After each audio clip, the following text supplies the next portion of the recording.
Di depan saya ada suatu plakat yang sangat mempengaruhi. Sebentar, saya ambil dulu. Ini teman-teman bisa dibaca ya. Change your thoughts and you'll change your world. Ya, ini powerful sekali bagi saya. Sebentar, saya taruh dulu. Begitu. Mengapa demikian? Menurut saya yang paling penting untuk termasuk belajar investasi itu adalah ya bagaimana kita mengkritisi cara kita berpikir ya, termasuk menabung itu menurut saya keliru untuk anak muda ya. Menabung itu lebih cocok untuk orang tua ya, yang katakan lebih senior seperti saya, karena butuh liquidity. Menabung itu ya nggak ada elemen growth-nya lah istilahnya. Menabung itu hanya benar ketika ekonomi Indonesia sekarat tahun 98-99, suku bunga saat itu 52%. Nah, terkait dengan cara berpikir, saya pernah mengajar metode statistika beberapa tahun di FUI sebelum saya bergabung di Bahana. Yang menariknya ada yang disebut sebagai metode ilmiah, yang mudah-mudahan masih ingat, tapi saya akan jelaskan bahwa itu adalah bagaimana cara kita untuk berpikir dan bertindak ya. Pertama ada hipotesis yang harus kita uji yang disebut hipotesis nol ya. Kemudian ada level of rejection ya. Jadi bagaimana suatu kriteria kita kembangkan untuk ketika kita menggunakan data sampel ya, apakah mendukung hipotesis yang kita uji atau tidak ya. Ya, pada dasarnya kita harus punya kriteria ya. Itu nanti kriteria itu perlu berisiko. Itulah sebabnya ada dua risiko kekeliruan, yaitu alfa dan beta. Alfa menolak hipotesis nol padahal dia benar, dan beta adalah menerima hipotesis nol padahal dia keliru misalnya ya. Demikian.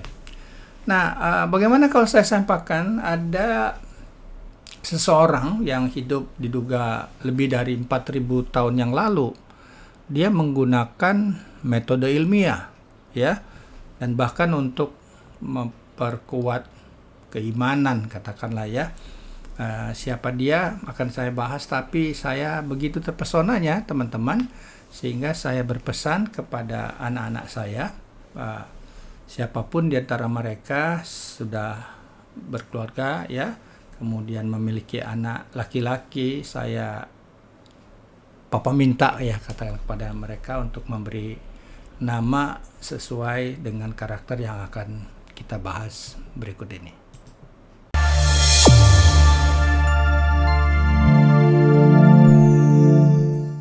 Baik, saya yakin sudah ada dari teman-teman yang tahu bahwa tokoh yang saya maksud adalah Nabi Ibrahim.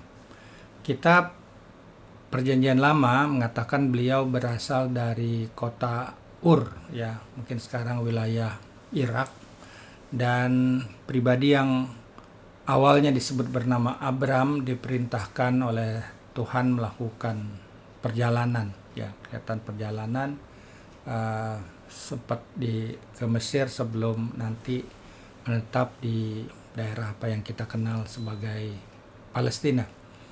Yang paling menarik bagi saya terkait Nabi Ibrahim adalah sikapnya yang kritis ya, yang tidak heran membuatnya itu memiliki semacam problem dengan ayahnya, dengan masyarakatnya, dengan rajanya ya. Beliau menanyakan mengapa mereka semua menyembah berhala sebagai Tuhan, padahal berhala itu tidak memberikan manfaat, memberikan mereka makan, apakah memberikan mereka perlindungan misalnya ya, begitu. Dan begitu banyak kisah yang tragis seperti ketika rajanya kalah berargumen dengan Nabi Ibrahim ini, kemudian menghukum dengan membakar, tapi Tuhan yang Maha Esa itu menyelamatkannya. Nah, yang menarik, perkenankan saya menyampaikan di surat Al-An'am, itu surat nomor 6, pada ayat ke-75 itu diceritakan ya sampai ayat 79 perkembangan spiritual Nabi Ibrahim secara apa boleh dibilang metodis ya, dipertunjukkan gitu. Beliau ini pernah melihat masyarakat penyembah bintang ya. Coba kita di dunia modern tahu bahwa bintang bagi masyarakat nomaden saat itu sebagai petunjuk arah dan waktu khususnya untuk memulai pertanian misalnya. Ya, jadi ada manfaatnya. Makanya Nabi Ibrahim itu mengatakan ini Tuhanku. Ya, so this is hipotesis. Tapi Nabi Ibrahim itu menarik sekali, dia punya kriteria of rejection ya. Ketika bintang itu tenggelam, saya tidak suka kepada yang tenggelam. Ini powerful banget. La uhibbul afilin. Aku tidak mencintai, menyukai sesuatu yang tenggelam. Yaitu kriteria yang sangat powerful. Selanjutnya Nabi Ibrahim dalam perjalanannya menemui masyarakat penyembah bulan. Sekali lagi kita masyarakat modern memahami peranan bulan, ada daya tarik bulan, menimbulkan pasang menyuburkan tanaman seperti rumput yang akan menjadi bahan makanan untuk ternak seperti sapi, dan sapi itu memberikan lebih banyak manfaat, ada dagingnya, ada susunya, dan selain dipakai juga untuk tunggangan ya. Ini kelihatan bahwa bulan memberikan manfaat yang lebih besar ya, gitu ketimbang bintang. Namun ketika bulan ini pun tenggelam, Nabi Ibrahim gelisah dan mengartikulasikannya, sekiranya Tuhanku tidak memberikan petunjuk kepadaku, aku akan menjadi seorang yang katakanlah tersesat gitu ya. Nah, selanjutnya perjalanan dilanjutkan melihat masyarakat penyembah matahari. Ya, sekali lagi ya, bahwa matahari bagi kita dunia modern itu ada fotosintesis ya, hijau daun, itu boleh dibilang bagaimana creation of life ya, gitu, dan semua tanaman itu menghadap matahari, dan memang dunia itu saat itu dipadati oleh tradisi penyembah matahari mulai dari Mesir, Yunani, India dan lain-lain. Jadi Nabi Ibrahim tidak heran mengatakan ini Tuhanku, ini yang lebih besar gitu. Namun ketika matahari pun tenggelam, di situ Nabi Ibrahim setelah 3 kali melakukan pengujian ya, biar di sini juga kelihatan bahwa kita harus mencari kebenaran, tapi kita tidak akan mendapatkan kebenaran sebelum kebenaran itu yang datang ya. Nabi Ibrahim akhirnya mendapat keimanan dengan sebetulnya menyembah pencipta, inisiator benda-benda langit tersebut ya, bintang, bulan, matahari. Dan teman-teman sekalian, khususnya yang muslim, ini menarik sekali loh ya. Setelah Nabi Ibrahim mengatakan kepada kaumnya, saya terlepas dari apa yang kalian persekutukan.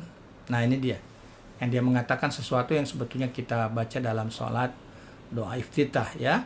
Inni wajjahtu wajhiya lillazi fataras samawati wal ardi hanifan muslima wa ma ana minal musyrikin ya. Aku hadapkan diriku kepada Tuhan pencipta seluruh alam, dan aku termasuk bukan orang yang mempersekutukannya. Saat itu kan berkembang politisme ya, politis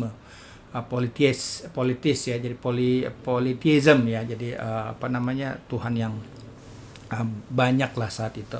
Dan selanjutnya yang menarik, Nabi Ibrahim itu diuji dengan beberapa hal ya, walaupun nanti setelah ujian itu Tuhan berjanji akan memperbanyak keturunannya ya, begitu, dan Nabi Ibrahim diangkat sebagai pemimpin. Setelah ujian itu sebetulnya Nabi Ibrahim juga diminta berserah ya, jadi menyerahkan diri ya, Islam gitu ya. Kemudian Nabi Ibrahim kemudian mengatakan, dan ini juga kembali kita baca ketika doa iftitah ya. Jadi apa yang dibaca oleh Nabi Ibrahim itu adalah yang namanya inna sholati wa nusuki wa mahyaya wa mamati lillahi rabbil alamin ya. Jadi sesungguhnya sholatku, ibadahku, hidupku dan matiku hanya untuk Allah Tuhan semesta alam, dan sesungguhnya aku orang yang berserah diri. Luar biasa ya. dari menggunakan metode ilmiah sampai ke kesaksian keesaan Tuhan dan berakhir dengan penyerahan diri ya. Jadi kalau kita tahu seberapa maha besarnya Tuhan untuk berbagai masalah kita, ya kita berserah diri dengan tetap berikhtiar. Jadi dari kesaksian menuju pengabdian ya. Itu sebabnya teman-teman bisa dimaklumi kan mengapa saya meminta kepada anak-anak saya untuk kalau mereka punya anak laki-laki, ya cucu saya, untuk dinamai mengikuti nama Nabi Ibrahim. Demikian, semoga bermanfaat.